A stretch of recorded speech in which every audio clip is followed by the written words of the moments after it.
Previously on Badger and the Blitz. London, it's not safe no more. They want to put her to sleep. Run, Badger! Run! Badger, search and rescue division. Certainly very soldiery. What are you doing in here? I hate you! I hate you! Come here! Somebody, help me! Quickly, grab hold of my arm.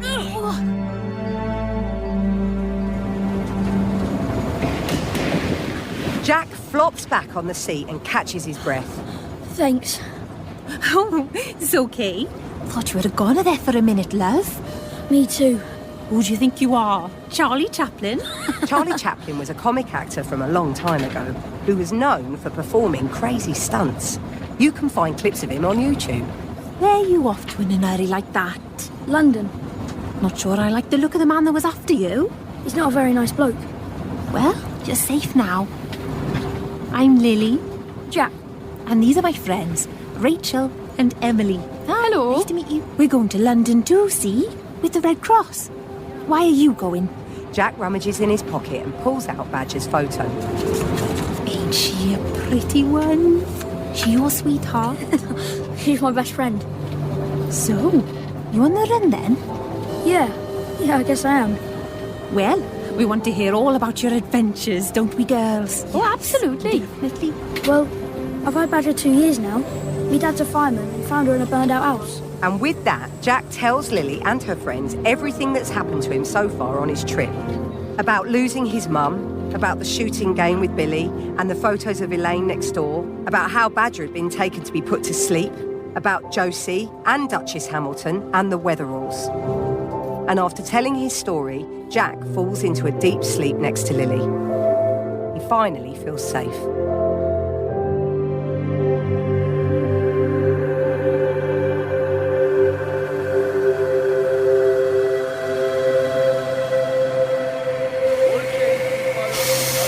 Come on, sleepyhead. We're here. Where's here? London, silly. Jack peers outside. The train has pulled into a large station with high brick walls and a glass roof. It's Paddington Station in London. You know where you're going? Ever the Joker, Jack does a silly salute. Yes, Captain. Cheeky. Don't make me get Mr. Wetherall. Give Badger a kiss from us. Oh, come here, give us an hug. I guess this is goodbye. If you need us, you know where to find us, okay? Goodbyes are never easy for Jack, but he's glad he's made some new friends. Bye. Extra. Read all about it, Churchill, the new Prime Minister. As he leaves the station, he breathes in deeply, comforted by the smell of his home. The street is busy and he's slightly bewildered by the trams and buses and cars that zip along the street. Jack's not been to this part of the city before, or if he has, he doesn't remember it.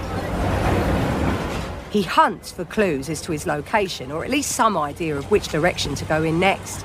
But every street sign has been removed, leaving empty poles and dirty marks where they used to be. Believe it or not, that's been done on purpose to make it difficult for spies arriving in Britain to find their way. Moments later, a line of military vehicles, tanks and trucks rumble past him. Jack has a flash of inspiration and he pulls out the photo of Badger. He turns it over. Wellington Barracks. Don't worry, Badger. I'm on my way. He hurriedly follows the direction the vehicles just went in. They're military, right? So wherever they go, someone there must know how to get to Wellington Barracks. Go on, Jack. Loving your logic. Jack soon finds himself on the edge of a large park. Not that it appears to be very park-like anymore. The stone statues have either been removed or surrounded by sandbags, and the lawns look more like a farm.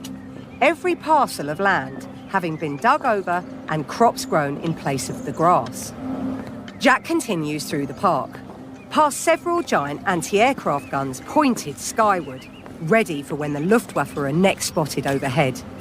He sees a young soldier brushing out the firing chamber of one of the guns. Excuse me, mister. The moment the soldier turns around, Jack salutes him, not really sure how best to greet someone in the military. The soldier grins and salutes back. What can I do you for? Can you help me find Wellington Barracks? Just as long as you're not with the Germans. Jack raises both his hands like he's been caught. You got me. Well, in that case, better hand yourself in at the barracks. Leave it out. Well, you take that path there, go 3 streets down, and it's on the right. Okay, thanks. Can't miss it. Okay. Good luck. Tell them Corporal Drake sent you. Jack follows the directions he's been given and soon finds himself outside a large stone building. 3 stories high, it's set back from the road, with 4 separate doors, each one with pillars either side of it. It's surrounded by a wall of sandbags and barbed wire that's far too high for Jack to see over. Behind that, another wall of sandbags, set back to create a walkway between the two, which is patrolled by guards. A gate on one side briefly opens long enough for Jack to see a yard inside, where a number of dogs and their handlers are taking part in training exercises. This is it. Try as he might, he can't see any sign of Badger, and as the gate swings closed, he's out of ideas. Tired and hungry, he sits down on the curbside and takes out the photo of Badger. I miss you, Bill. But then... Best avoid Piccadilly. Bit of a mess that way. Report back at 1600 hours. Excuse me, is this 4th Division? Sure is. And 3rd and 5th as well, sir. Huh. Are you looking for someone in particular? Was your father here? Jack thrusts the photo of Badger towards him. Badger. Ah, Corporal Badger. She's my dog. Well, she's a fine recruit. Can pull for England, that one. Saved 2 nippers last week. So she's here? I'm sorry. No. You've missed her, I'm afraid. But I have to find her. Well, they're down the docks. Been gone all afternoon. Jerry's gave it a right hammering last night. Is it far? I'm sorry, son. It isn't safe down there. I need her. Please. Look, now, there's no need to be upset. The officer puts his hand on Jack's shoulder and checks his watch. Let me see what I can do. He seemed nice. He goes away and makes a call. Fingers crossed he can help. As luck would have it, a relief crew's going out that way shortly. You can ride up front, but they're just dropping off. You can see her from a distance, but you can't stay. Okay. Well, I'll have my guts for garters. I promise. I just need to see her.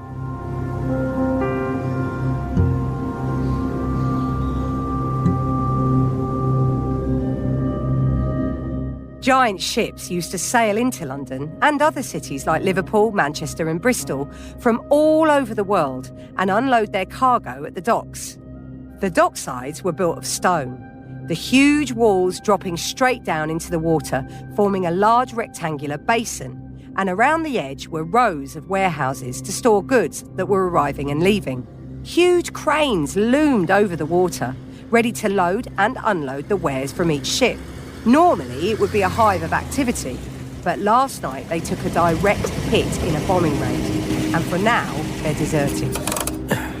It's as close as we can get, Gov. Blimey. Jack leans forward and takes in the scene around him. The entire side of one of the warehouses seems to have collapsed onto the ground in one giant slab, blocking the road.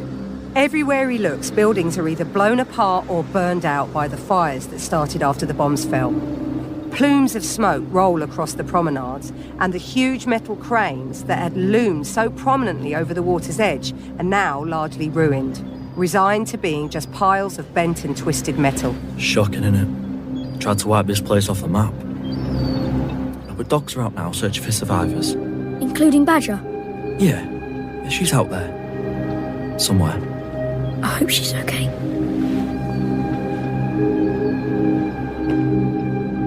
Badger and the Blitz is a Roxo production for fun kids, supported by the Audio Content Fund.